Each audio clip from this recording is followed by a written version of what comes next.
Good day, everybody, on what's going to be on the table. Because what we're doing today, or tonight, is Malign's, as you can see, has a price tag of $90 Canadian. Fantastic box set. Very excited to get my hands on this. Haven't been able to see too much. There's been a few things on YouTube that I've seen, but let's see here. Let's take a look. So gorgeous. All the models, fantastic. I can't wait to start getting these together. It's going to be fantastic. What we got here? We have the back. It's looking good. Looking good. Let's pull up the live chat there. Just want to say hey to everyone that's out there.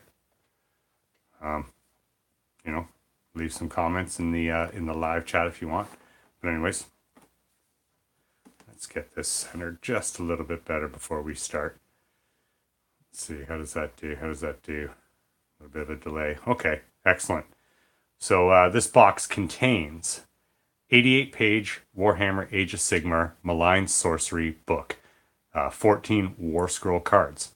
Includes 17 Citadel miniatures made from colored plastics. It has one Purple Sun, one Revenac Gnashing's Jaws, one Prismatic Palisade, two Geminids of Geist, one Burning Head, one Monovalent Maelstrom, one Suffocating Gravetide, one Quicksilver Swords, one Emerald Life Swarm, one Aether Void Pendulum, that one, I love that one, one Chromatic Cogs, two Umbral Spell Portals, and three Soul Snare Shackles. A little bit of tongue twisters there. So, designed in the UK, but where is it made? And as you can see, it's all right here. A little bit of a glare on there. All right here, it says easy to build, no glue required, but I think we're going to end up gluing them. So let's take a look. Let's get this open. Come on now. Excellent.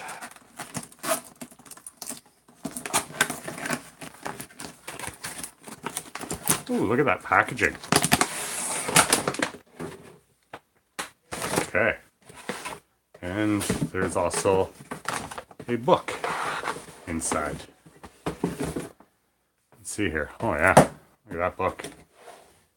And oh, here's the cards. Okay, excellent. So just set that box aside for now. Look at this bag. Oh, it's beautiful, all tightly sealed. Plastic bags can be dangerous. Yeah. Wow. Okay. So the War Scroll cards. Oh, it even has the one for the Balewind Vortex. Excellent. The Balewind Vortex does not come in here, but yeah. Oh, hey, Canadian Retro. How you doing? Troy, how you been? Yeah, we're gonna do unboxing of some Age of Sigmar here. Okay, so we have the Malign Sorcery Battle Magic book. Let's take a look inside here. Now all this just came out today. Went on pre-order 2 weeks ago. Oh, how am I doing? Canadian Retro says, pretty great, man, and you? I am fantastic. Had my niece's wedding last night. Nice trip over to one of the wife's friends today to do some swimming in their pool. And yeah, I mean, release of this stuff today. I mean, I'm always excited for that. Okay, here we go. What's this? So, Malign Sorcery. That glare is horrendous. Let's see if I can get that cleared up any. No, that doesn't make it any better. But anyways, the Malign Sorcery book. So this is your instructions, as you can see, in full color. as is to be expected from Games Workshop stuff nowadays. Some of these, it seems pretty simple, these models. The Malign Sorcery book. So this book here, this has all your rules for using the Malign Sorcery. It even has some new scenarios in it, the Path to Glory battle plans. We're going to go through that a little bit more thorough at another date. Today is more of a look at the actual models. There's some of the gorgeous artwork of the painted models. One of my favorite there, the Aether Void Pendulum. Okay. All right, let's set that aside. Get into what we came here for, the models. Really tempted to send a shout out on a link out to the old school tabletop. Let the guys know I'm doing it live. Let's see here. Can I get one of these? Hit a share. Copy the link. Give you something to look at in the meanwhile. There's my Facebook there. Takes a while sometimes to come on. Anyways, let's take a look, see what we got in this bag. Is it a Ziploc bag by chance? It is. Excellent. Oh, wow.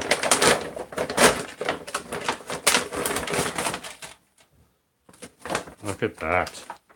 Okay, we're going to set these aside and just kind of go through them one at a time. So here we have a sprue with all the bases. What's a model without some bases? Obviously.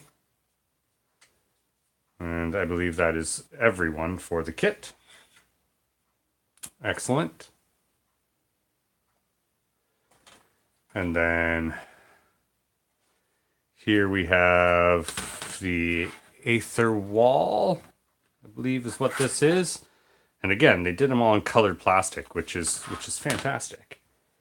Okay, let's see here. Let's go old school. Yeah. So, and then we have this one here. It goes together to create. Let's see. That'd be that one right there. Is what this will create. This wave here, which looks like a ghostly wave with the whole skeletal faces, that will be this wave here. You can see quite substantial in size. Love it. Love it. And let's see here. I'm live now. And then as such with this. Such and a paste.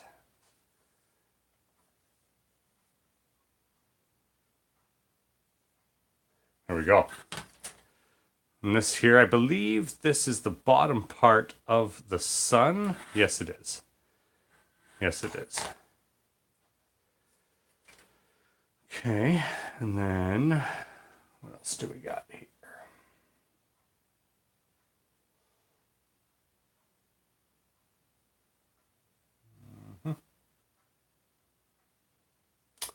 So this is more of the purple sun. That's a nice one. As I said, hopefully tonight I'll put together a few of these as well. But just want to do a couple shout outs here, let the people know.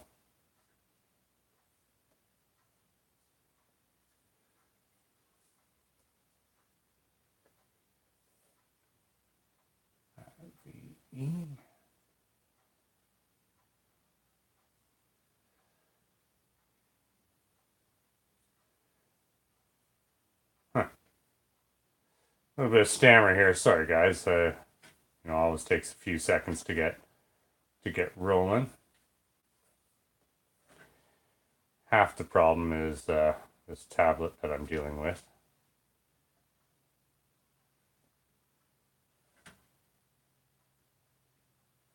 If I could just get this set up. There we go. E.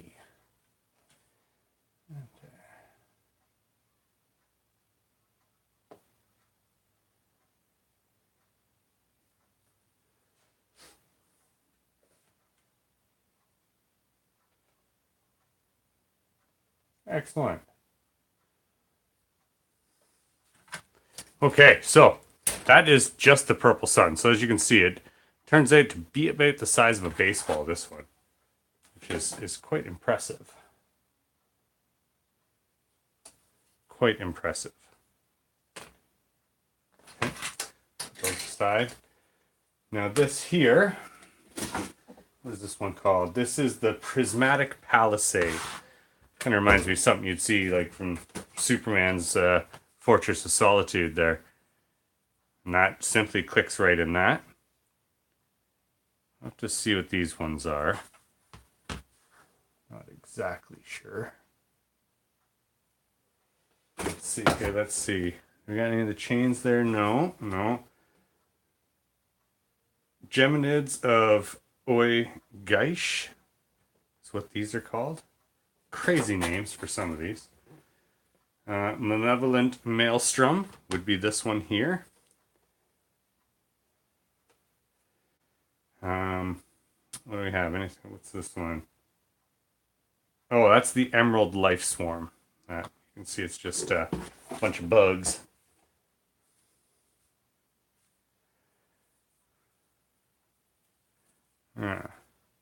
Why do they color the plastic if people are going to paint them anyways? It seems like a lot of the easy push fit stuff that they're doing now, they end up with the colored plastics so that the excited player can bust them all apart, quickly snap them together, get them on the table, and play with them. There's a few other, even in the 40k range. Like this one, for example, it's from the Warhammer 40,000 range, the Malefic Blight Hauler, and you can see it's like a green, like an olive already, as opposed to having to paint it. But you know, you still do paint it. But see, they're really trying to open up the market for newer players, a little bit easier of a step for them to get in, compared to the old pewter models that I've started with way back in the early 90s. And then some of the resin cast stuff and so on and so forth. Whereas this stuff, yeah, they're literally going with the colored plastics. The one of the other starter box sets that they released, the good guys were all released in a gold, the Stormcast Eternals, and then the Blades of Corn, the Bloodbound, were released in a red plastic. It seems to be one of the ways that they're going nowadays. And this is the last sprue in this box. Again, with some of my favorites. We have the Aether Void Pendulum, or Pendulum. We have the Chromatic Cogs. And this is also part of it. Those are the shackles, so you get multiple of those. What are they called again? Soul Snare Shackles. You can see there's 3 of them there. And then these are the Umbral Spell Portals, which are fantastic in their own right. You cast 2 of these, place 2 of them different areas on the board. You can literally step into one and come out of the other. It's like a old dimensional door spell for any of you that might have played D&D back in the day. Yeah. So I'm thinking, why don't we take a look at how some of these go together? Okay, what do we have here?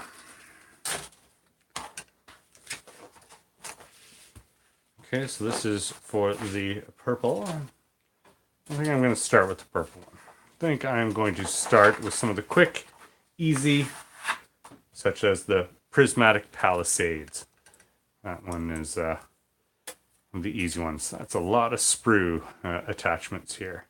So again, these clippers, Citadel clippers, they are a bit more expensive than your normal side cutters, but as you can see, they're nice, perfectly flat on the one side.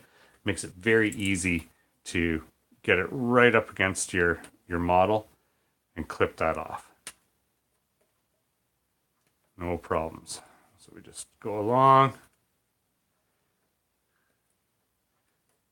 clipping these off.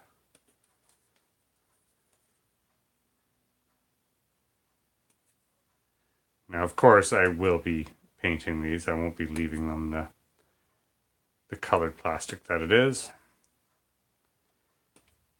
Sometimes I wonder too if they add the coloring into it, if it makes it a little easier to have recycled plastics, but I'm not sure. Now I know that these sprues themselves, they don't recycle, and in this area they're non-recyclable. I've taken them out and put them in our blue bin at the curb, and they do not take them. They always leave them behind. So, saying that, it would be nice if there was some type of program that would actually recycle these. Okay, so take my trusty Olfa, get rid of some of these mold lines. The bottom I'm not too concerned with, just want to get off any of the major burrs that may be there. There we go.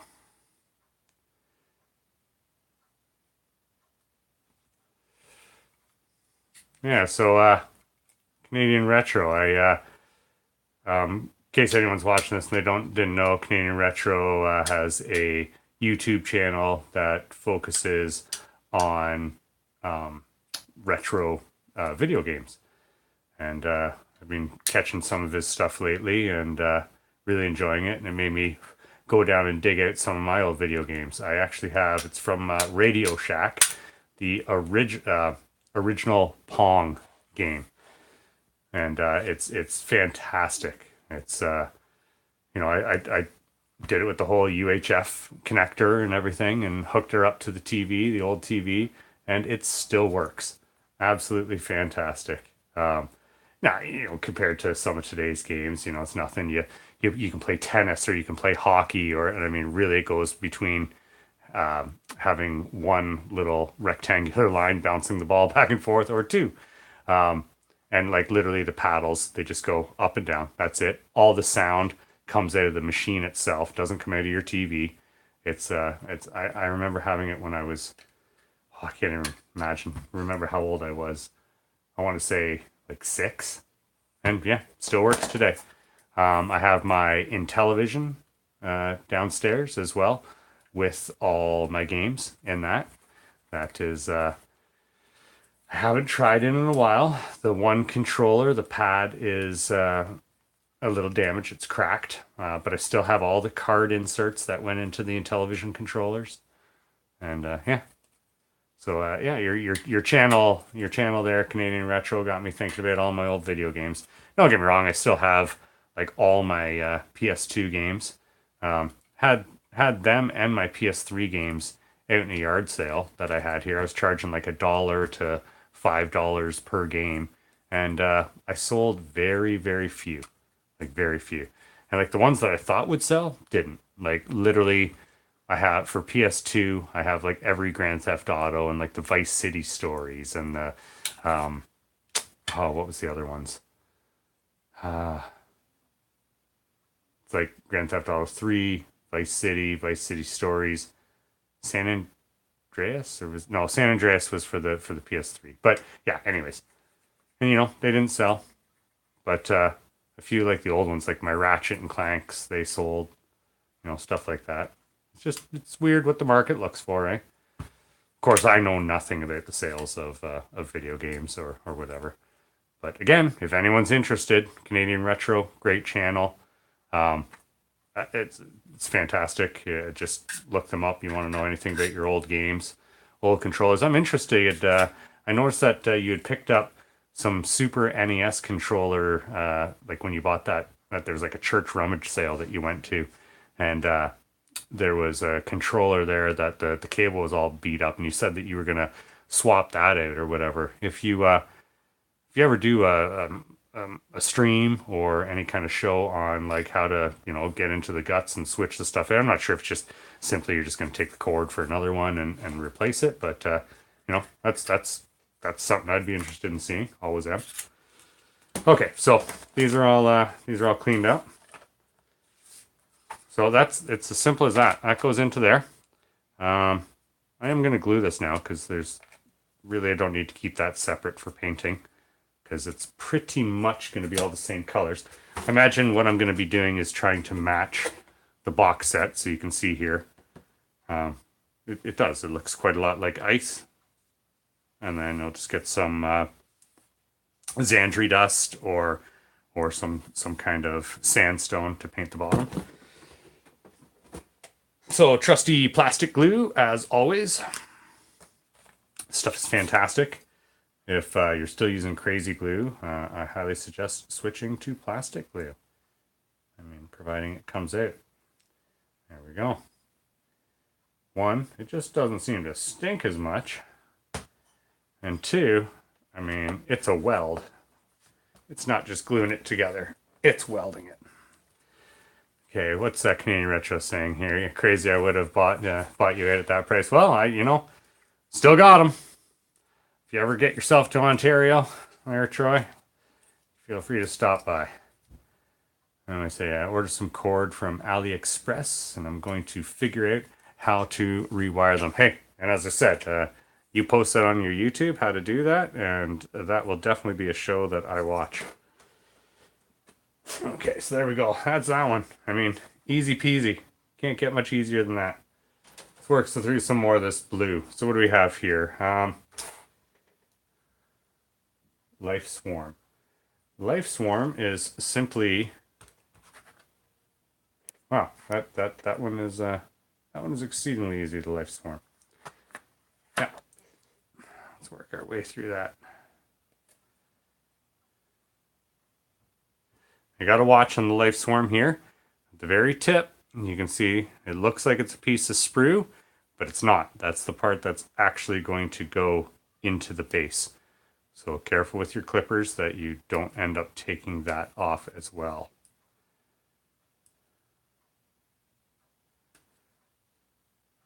Okay. Work our way around.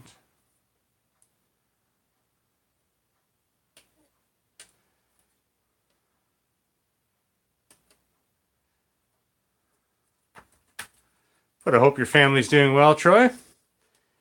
I hope everything is good with you. Myself and my missus have decided to get married at the end of September. If you happen to be in this neck of woods at the end of September, love for you to come. Catch a ride with Nige. He's coming from out west. He's probably flying. Quite the drive. The only time I've been out west was because I think you're out west. I think. Or are you down? Yeah. Well, if it's possible there, bud, you got me on Facebook there. Just contact me and, get your address. I'll send you an invitation if you can make it. That'd be fantastic. Bring the family. Okay, we're not going to glue that for now.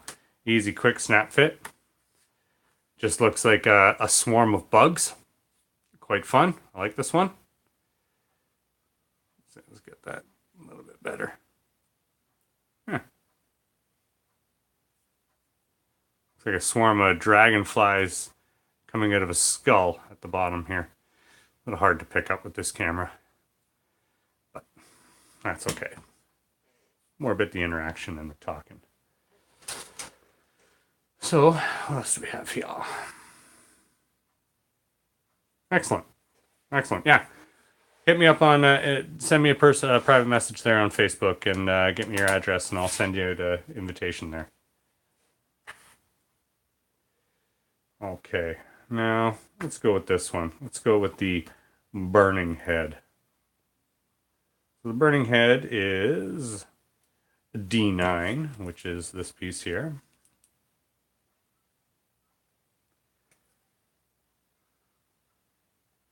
Yeah, I'm hoping Duke will end up attending too. That'd be good.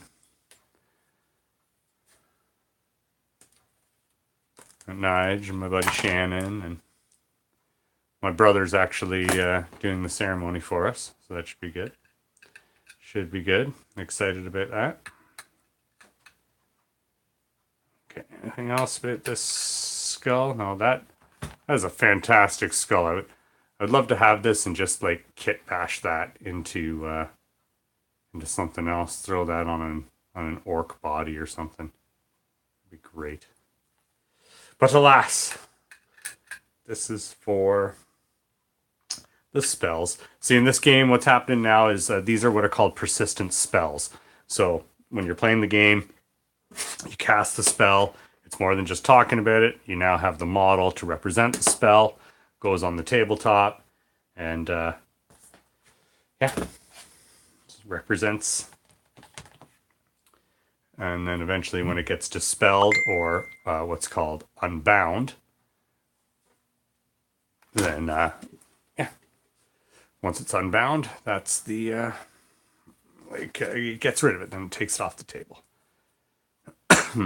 And so the way that it works is whoever has the second turn in each round is the one that ends up controlling it. So now, no longer when you roll for priority at the start of the turn, because every turn is broken into two halves, right? One for each player. Instead of just jumping on, yeah, I'll take priority, you might want to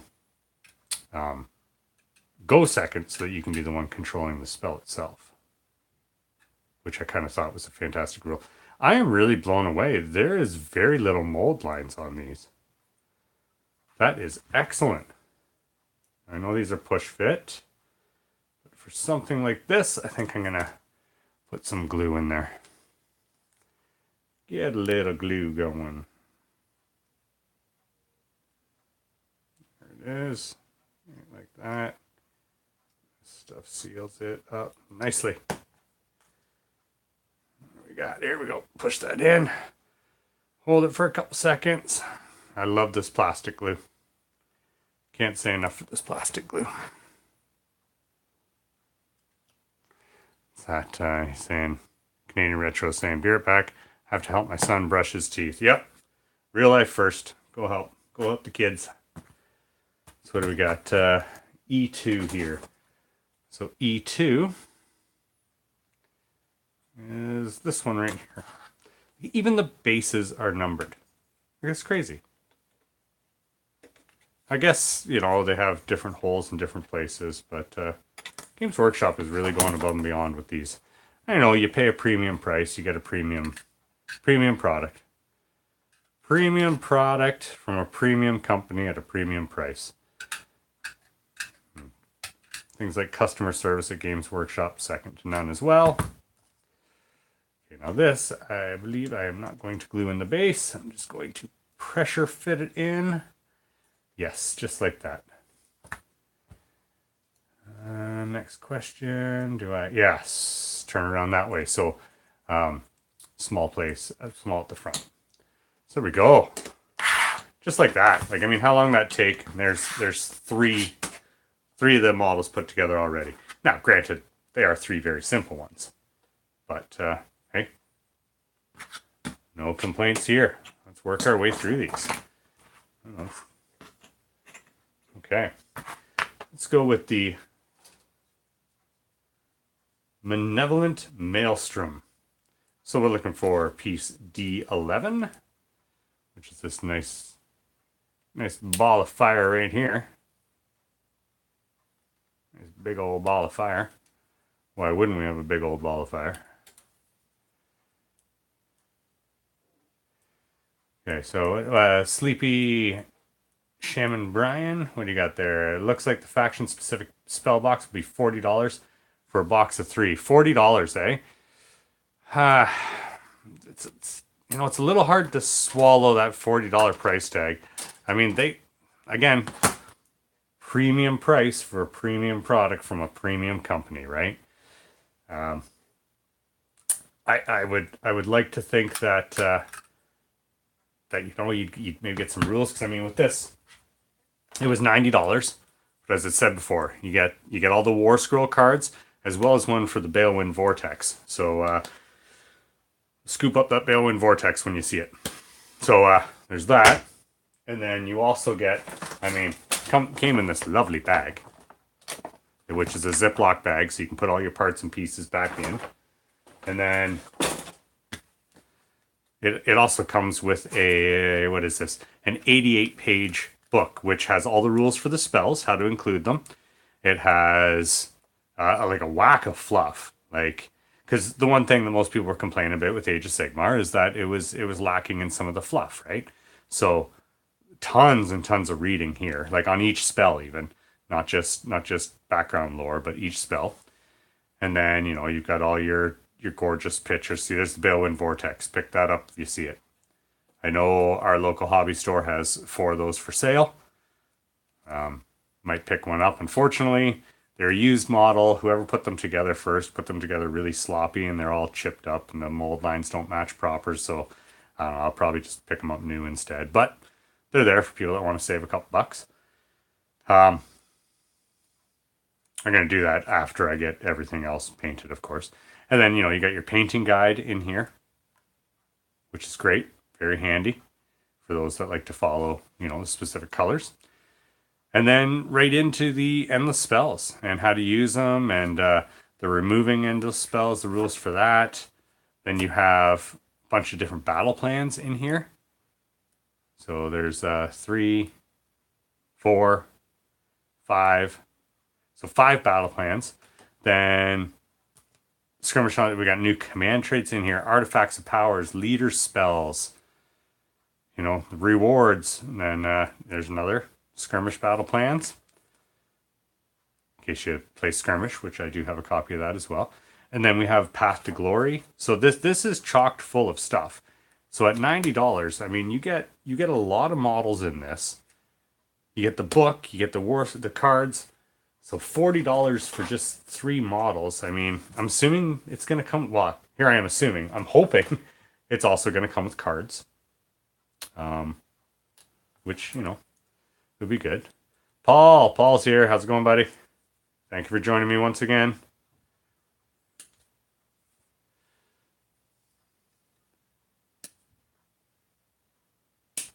Now, Paul, I don't know if you play Age of Sigmar. I think you're more into the Necromunda and things as such, right? Like I know you like the Necromunda. Don't get me wrong. But thank you for joining us on a Age of Sigmar assembly. If you're joining us late, so far we have 3 models put together. Nice wall. Once again, looks like something from Superman's Fortress of Solitude. And we got this flaming skull here. I literally just want to bring this out on like my D&D tabletop for my players. That would be fantastic. And then here we got like a swarm of looks like a swarm of dragonflies spewing out of a skull on the ground. Fantastic looking models. So easy to put together. They're not glued to the base, but everyone just has like a hole push fit into it. All these models are all push fit assembly if you want to, but you know me, I like to glue it. What edition of D&D am I playing? I play 3.5 currently. Shannon is actually hosting some Pathfinder. I've been thinking about doing some 5th edition, but 3.5, I literally own, I think, every single book for 3.5. So that's what I play. I mean, my last 2nd edition game I was playing, and I actually had Ed Greenwood as my DM, the creator of Forgotten Realms. He DM'd my last game of 2nd edition that I played, and that was hilarious. It was at a local gaming convention, Phantasm. It was a special back room, only had like 5 people that were allowed in there. Thankfully, Dave, who's the guy that runs Phantasm, was able to get me in. I usually try and run a few things for Dave at every Phantasm. In fact, I'm wearing a Phantasm shirt right now. But yeah, so and Ed Greenwood was the DM. It was totally an X-rated session. But again, it was in a private room in the back, all consenting adults, blah blah blah. But yeah, it was great to have him sit there to talk to, and he's extremely nice guy. We sat and we must have talked for a good hour, I'd say, just like out in the hall chatting together about things, and how my son, wants to be a writer and everything. And Ed was actually looking for writers. He's created a new gaming system, and he was looking for people to help write. Tried to get my son in on that, but unfortunately, he didn't submit anything. But there's always another time, I suppose. Sleepy Shaman Brian used to see Ed all the time. He used to work at the Port Hope Library. Yep, he was a librarian. Yeah, I mean, I love some of his books. I mean, a good, easy, light read is Elminster in Hell. If you haven't read it, it's hilarious. It's got like 3 different fonts. One, basically like what's happening in the story. One, what Elminster is thinking in his head. And one is the demon that is inside Elminster's head, ripping through it and destroying it as it's trying to go for some of his knowledge and powers and things from Mystra. And I highly suggest it as a read. Again, nice, light, easy read. Elminster in Hell. Great one. Okay, so as far as a base, I'm looking for E3 now as a base. What do we have here? E3. E3. Which one of these is E3? I think it's this bigger one. Yeah, it's the bigger one.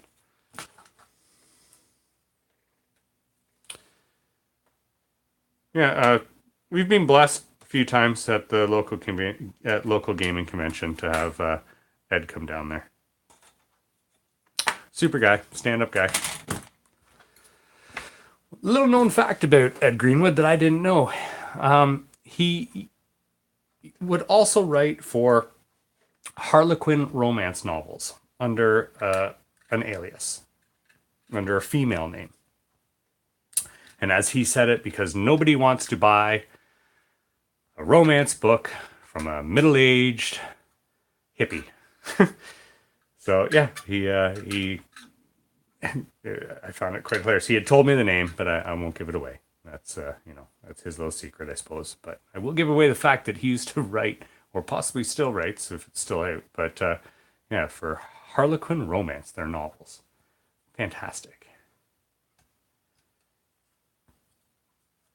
I mean, even knowing it, I still didn't pick up any of those books. But I wonder if it's got a little like fantasy flair to it. There's a wizard involved in it.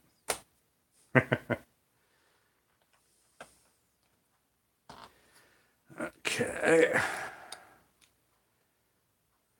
There we go. Easy peasy. That'd be a great one to use for Flaming Sphere. Okay? A little big maybe, but a good one. What was your character's name there, Canadian Retro? Something Scorcher. Because you used to always, I remember at Duke's place there when I was playing, I think I was playing a paladin. You were playing either a wizard or sorcerer. And you had that Asnar's Scorching something. But you specialized in it, allowing you to do like 2 of the Scorching Rays. And that was your big signature move. I remember that. It's quite funny. Okay, well, we've almost got this blue sprue put together. You can't recall the name, but you know who I'm talking about, right? You had that wizard, and you had that scorching spell, and you had a whole bunch of fire spells. And I'm trying to remember the adventure that we were playing in. It wasn't Temple of Elemental Evil, or was it? Or was it something on the island of Chult? I can't remember for the life of me. That was a long time ago. We're going back quite a few years. Okay, so what do we got here? D5, that's this one.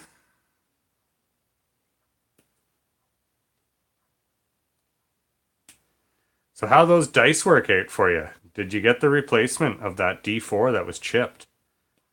As I was saying, like if you are worried at all about air bubbles, which I wouldn't, man.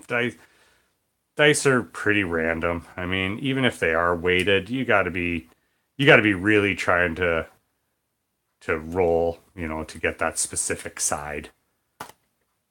But if you are concerned, the easiest way is to do a float test. You know, get yourself a bowl of water, drop the dice in them, give it a little spin with the finger, see which side comes up.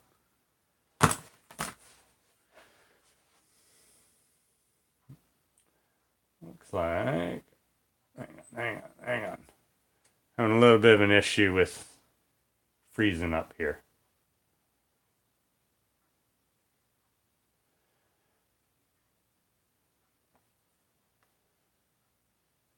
All right, let's see. Bring this back out. Okay. Not sure if that froze up on you guys. On my screen here, it froze up a little bit. We got the D4 replacement has not arrived yet. They refunded me the money, so I just got to reorder it. Yeah. I mean, if they're replacing you the money and you ended up getting 5 out of the 6 dice, sure. Sounds like a decent company. You said they were pretty inexpensive, those dice too, eh? I'm looking at, I was going to go through ChessX to get some custom dice made for myself. Some red dice. No freezing there? Okay, cool, good. And mine froze up on me a little bit there. Had to just restart the stream on my tablet. But my tablet that I'm working on is so old, it's horrible. But it's just easier to throw down than the computer. Yeah, little known fact, this channel is called Red Versa, based off of a 2nd edition D&D character that I played from 1st level to 20th level, with Shannon being my DM. He is a scion, and he's extremely powerful. He's being transferred over to 3.5, and we played the Sunless Citadel and something else. Anyways, he ended up being he's now the ruler of Shadowdale. I took that over, beat back a bunch of Zentals. A bunch of Zents. Elminster's tower has been destroyed, but that comes in the adventure anyways. Supposed to save the town and so on and so forth, but I kind of usurped the role of leader of that town. And I do not regret it. I am a scion wielding Black Razor. If you don't know what Black Razor is, look it up, especially in 2nd edition D&D. See how powerful that sword is. Oh, excuse me, got hiccups. Had a couple of beers over at the fiance's friend's house. Only a couple though. Okay, so what are we got here? YouTube.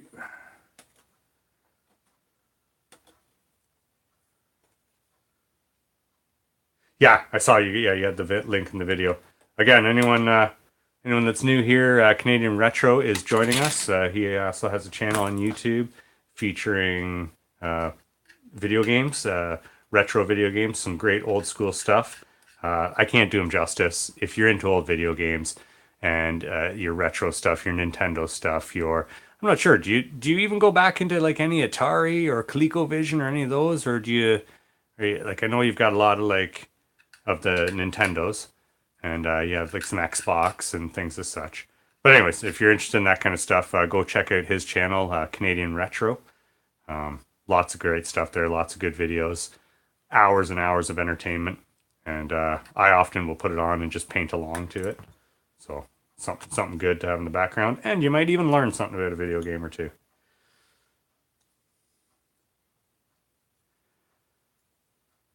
NES? Yeah, okay. Yeah, so as far back as you go as the NES, yeah. Well, still, I mean, that's an old system. And you use like an original NES or one of those new little... No, you're using the old... I've seen you use some of the original.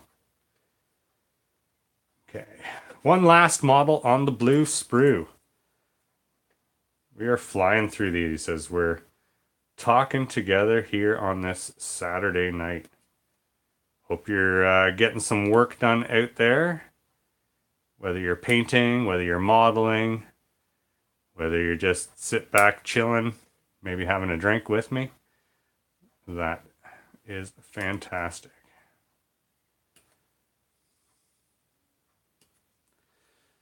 Okay. Again, I can't say enough. If you do not have a set of side cutters that is completely flat on the one side, These little nippers. Oh, they get in there. Clip, clip, clip.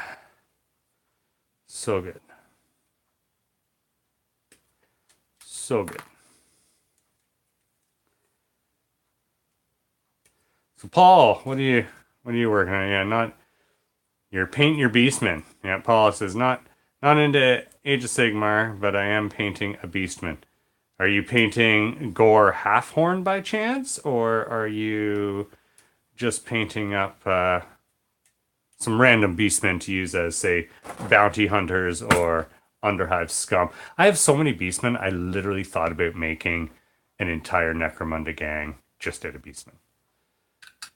Just for the heck of it. Because I've already used tons of beastmen to use for my Blood Bowl team, for my Chaos team. I've got a bunch that I still have left over for if I want to put them in with the D&D. Canadian Retro says, I would, but yesterday was my birthday. So I hit it a bit hard today, just chilling, checking out your terrain painting video earlier. Oh, thanks, bud. Yeah, that was, I think that one was another live stream. I only just started doing these live streams, just, kind of something to do. I'm putting together the models anyways.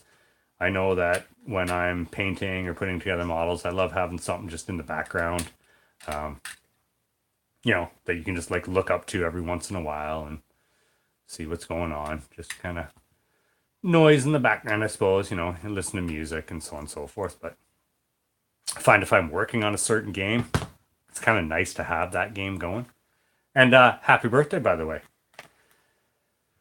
There, Canadian Retro, young buck. I had my 43rd birthday not too long ago. It was pretty good. We just did kind of a bonfire in the backyard and had, I don't know, 20-ish or so people, I think. Can't quite remember how many people were here. And, had some drinks and it's good. Good times. Okay. These are going together so easy. So easy. All right, what's the base for this one? It's going to be the same. It's E2. There's E2 right there. Yeah, she was a fun time. Fun time. And then next week, headed off to Montreal with my oldest brother. That should be fun. Not for the whole week, just doing overnight. Yeah. He's going to take me there and wants to hit the strip, Montreal downtown. So that should be fun. Oh yeah, Montreal's great. It is. I mean, it's not as good as my wife. She's headed to Tennessee. Well, I say wife, my fiance, her maid of honor, is taking her to Tennessee for a week. That'll be quite the girls' trip. They should have fun. Paul's saying it's not Gore, just an old beastman to use as an NPC. Ah, right. Because you do some, like, is it for D&D? Is that what you're doing that for? Or Inquisimunda, I think is what you're saying. Inquisimunda was what you were working on. I remember these things. I remember. Okay, so there's our blue sprue done. That was pretty painless. I mean, listening to me ramble was probably more difficult than the actual assembly of these models. Let's take. So this would be one spell here. These two balls. These as well would work great as flaming spheres, but I think they get painted up as like electricity balls, which is cool in its own right. Cool in its own right. Great. Right, and then our wall, our insect, our flaming skull. So far, I think my favorite out of the blue ones. Yeah. Okay, so there we go. There's those all put together. Good to go. Move that down, get that centered. Beauty. Okay, so we'll put those aside and see what the next one we want to start is. Funny how they used to use metal figures, right? I still have some. What do I got here? Speaking of Necromunda, this is a metal Escher heavy that I use in my Venator gang. Wow, can't really see too well with this camera, the detail, but old metal bounty hunter. Fantastic. And then I also use old metal assassin. Got the combi weapon. I call him Snake Eyes. See if we can get a little closer view of that. How's that work? Is that working? Can't see. I got such a delay on this camera. Anyways, yeah. So Snake Eyes.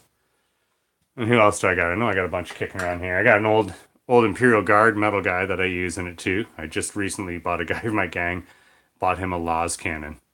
Yeah, that is overpowered. Basically, this guy aims at somebody, and as long as he hits them, you just that guy's deleted. He's gone. And then, of course, my Mad Donna. I think I've shown my Mad Donna before. Yeah, good old Mad Donna. She's fun.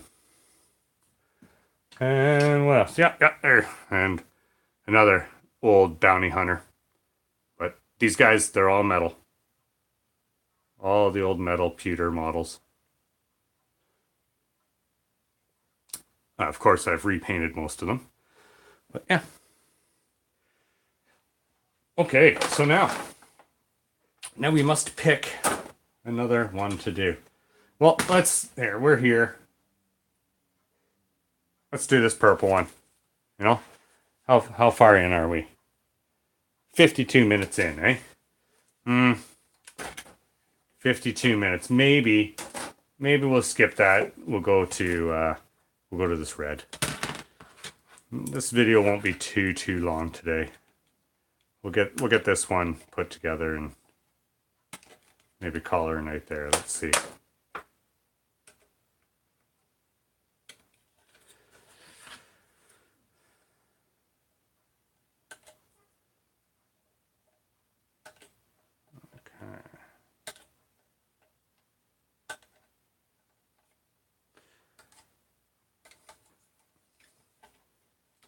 So funny, in the bottom of my screen, it still says one person watching.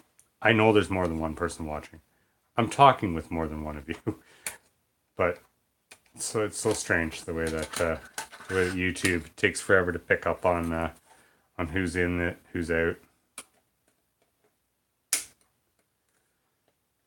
It's almost thinking of switching over to Twitch.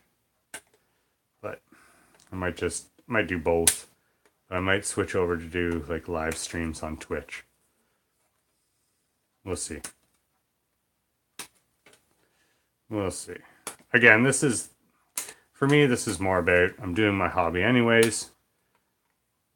You know, get to talk to some people. Here says 3. Yeah, that's what I was thinking. It was about that. You know, as for now, it doesn't get that many views, but channel's still pretty young as far as like actually putting out fairly regular content. As I was mentioned before, I can, you know, if I get up to 500 subs, I will be doing a giveaway. I'm going to mention that on a lot of videos. You know, like, subscribe, share, all the same stuff that you hear from every other YouTube channel. But if you're interested in winning either some 40K stuff or some Age of Sigmar stuff, subscribe. I'm pretty sure you guys have already subscribed, hence why you're here.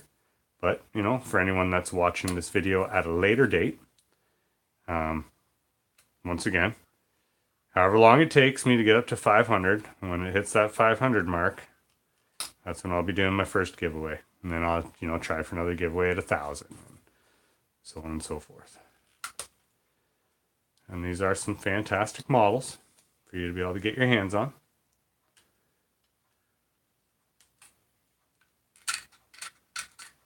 And I will allow the winner their choice of whether it's the Age of Sigmar prize or the 40K prize. Now, of course, the prize will be determined closer to the time that I reach the 500 subs, because it's going to be what's relevant at the time. It'll be, you know, part of the new hotness at the time, as opposed to me offering something now and then 3 months from now I get 500 subs and it's, you know, no longer what everyone is searching for.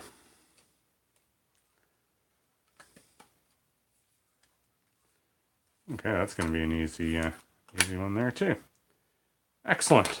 I love these easy assemblies. Wonder where Shannon is tonight. Shannon was supposed to have joined me tonight. He might have fallen asleep, got himself a movie. Who knows?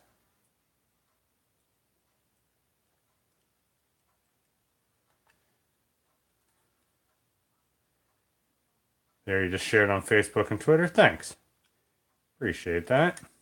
I will take all the support I can get while I'm trying to get this channel running. You know, if I can get a little bit of interest, I'll invest in, obviously, some better cameras, some better lighting, so on and so forth. Maybe some better sound. Get some better editing software. Right now, you know, I'm king of the one take, just record and go. But being done a bit more as a hobby at the moment, as I'm saying. And, you know, as interest grows, I can start to take her a little bit more serious. Okay.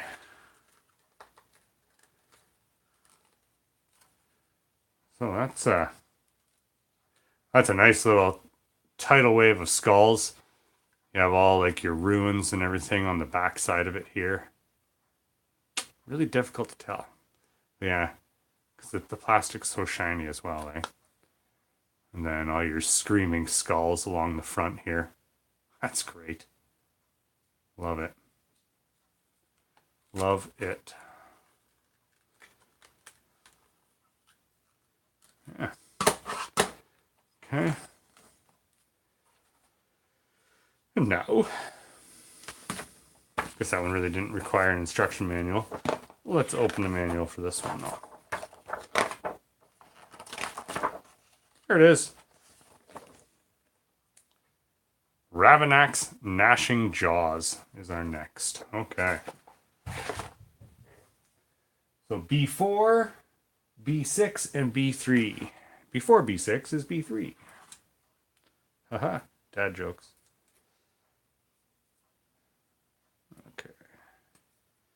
That.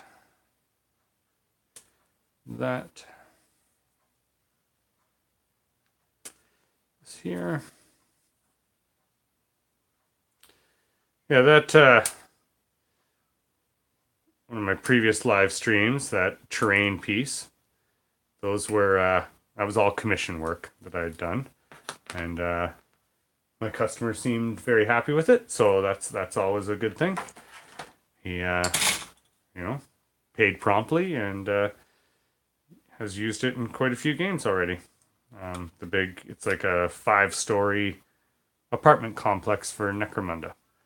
I played a game on it with him. Very, very easy to use piece of terrain. So, you know, not to toot my own horn too much, but it seemed to work pretty good. And then, as you can see from this table, we're just covered in terrain here as well. There we go. Yeah, look at all that junk everywhere. That's all right. There we go. Excellent. Okay. One piece. Well, I appreciate that. Thank you. I been painting for a while. Since I guess the first figures that I painted were for D&D, and they would have been Ral Partha figures circa, I want to say 1978 is what it says on the bottom of those little lead figures, which I still have. Of course, back then it was, you know, painting with like tester's enamels. And now I've switched to acrylics. I do some airbrushing. Just, over the years, you learn some skills. It's a few people in our local gaming group that I really, really pay attention to the models that they bring to the table. I ask lots of questions to the guys as to how they accomplish what they do. The Malign Portents that just finished entered that painting contest at my local hobby store. I ended up getting second place, but I don't feel bad. The guy that got first place is a professional artist. He's an illustrator, a fantastic one. He does some illustrations for different role-playing books and things as such, and a bunch more stuff that, but yeah. I don't feel bad coming in second to him, because he deserved first. I fully agree, he deserved first. And there was some nice models there. The Beast Claw Raiders that got third. Those were some real nice paint jobs on them too. I'm thankful. I think maybe it was just I might have met the criteria a little closer. Individual models, I think he might have had better painted models than me. I just think that I met the criteria of the contest a little bit more than he did. But yeah, I enjoy painting. I love it. I've almost finished my latest commission work, which is 17 Chaos Space Marines. They're all Thousand Suns, but they were done. He wanted them all done in the Black Legion colors. So that's black armor with gold trim, and then one shoulder pad is the Thousand Sun blue, as well as the tapestry that hangs down loin, hangs down between their legs. That's done in a Thousand Suns blue as well. Yeah. It's I mean, I don't really have any vices anymore. I have the occasional drink, but that's about it. And I'm a family man. This hobby stuff, it keeps me at home a lot. Keeps me close to the family. If my wife or daughter needs me, I'm in the basement here in my man den, my hobby area. So not a bad thing. I mean, stuff costs a fortune, but when you don't do a whole lot of other things, it all works itself out. Plus, I mean, the hours worth of enjoyment that you get putting this stuff together, and then, as I said, I enjoy painting it. I know there's quite a few guys in the hobby. They like playing the game, and they find the assembly and the painting to be tedious and something that they don't enjoy. And that's where I step in. Yes, I will gladly paint your models for you for a modest fee, mind you. I don't do it for free, but I'm not that expensive either. And yeah, that's something I like doing. It might take me a while. You give me 20 Marines or whatever, you might not see them for 3 weeks before I give them back, but sometimes that moves a little bit quicker. It all depends on what else is going on in my life too, right? I've had weddings and my daughter's birthday and a few other things that have happened within the last couple of weeks. But I mean, that gentleman I'm doing 1,000 Suns for, he's a repeat customer. I did his Karos, his Lord of Change for him. He seemed to like that. The guy that ordered that apartment, he's ordered multiple pieces of train work off me in the past as well. Shout out to you, Maddie. Yeah. So I don't mind if it's someone that I'm, repeat business. I'll cut them a deal and make sure I do it right for them, Okay, on to assembling this big bad guy. How does this go? I think as such, this goes over the top.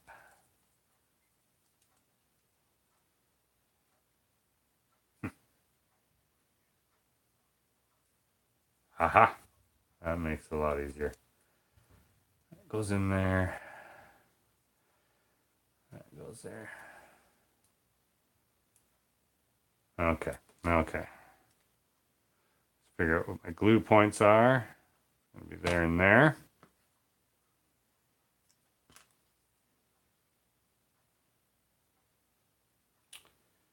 There we go. Anyone else just like jonesing for Game of Thrones? Like, why does it have to be so long in between?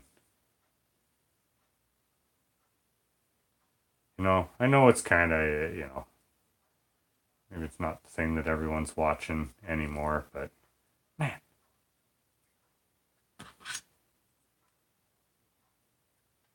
Sucks that it took so long for the next season.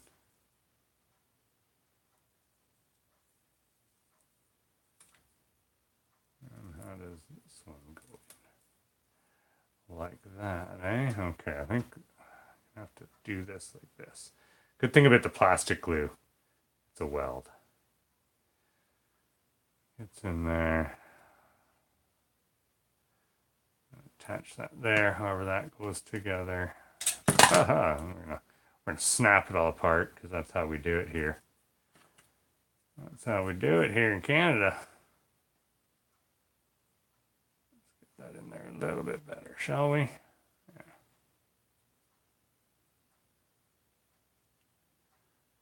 Oh. Finicky. Those are gonna go in there. Perfect. Okay.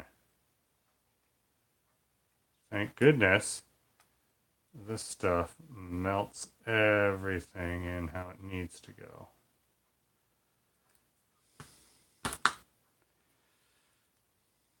Okay. I'm assuming this is all going to blow apart on me again as I try to feed this in. Maybe not. Oh, that one went in good. Come on there. Come on, man.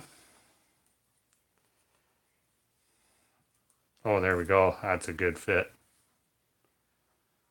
Oh, yeah. That's fantastic. Look at that bad boy. Wow.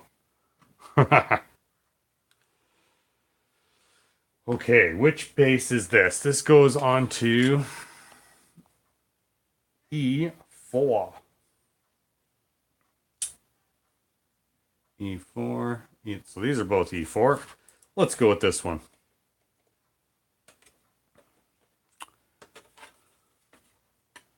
E4 and E4. Okay. And then make sure that that's at the front. Snap these in. Come on. One time for the camera. Let's go. Get in there. Oh, there we go. That's seating in nicely. What about this side? There we go. Oh, that's a model. Look at that. That's fantastic. Because inevitably what it is, you know, as it moves around the battlefield and eats your opponent, you know, they end up going in here, transferring them, then they get teleported to, because this is a avatar of a god, and the god is in another dimension, another realm, and as this eats the poor innocent victims, they get teleported to that god. But anyways, I think for this evening, we're going to stop there, because how far are we in? We are an hour and 10 minutes as we sit now. So let's take a look at what we were able to build tonight as we were talking. Now, I'm sure if I had just put my head down and motor through this without chatting with y'all. There we go. And we took a quick look at everything, the cards. I mean, one of the future videos this week, I'll be opening up these cards. We'll take a look through them one at a time. You know, I'll do the hold up to the camera so you can pause it and read everything, but that'll be through the week. I might end up doing that tomorrow, so stay tuned. If you haven't subscribed, please, please, please make sure to subscribe. And again, feel free, take my videos, share them wherever you can, guys. We're trying to get those views up, trying to get the subscribers up. And yeah, I appreciate every last one of you for joining me today. Thank you for the chats. I hope you all have a fantastic weekend. I hope you're all able to accomplish your hobby goals, get some rest and relaxation. I want to wish a happy Canada Day weekend to all my Canadian friends. Best country in the world. We all know it. We're just too polite to brag about it. That's all. But anyways, as I've said in the past, guys, thank y'all, and just have fun with it, eh?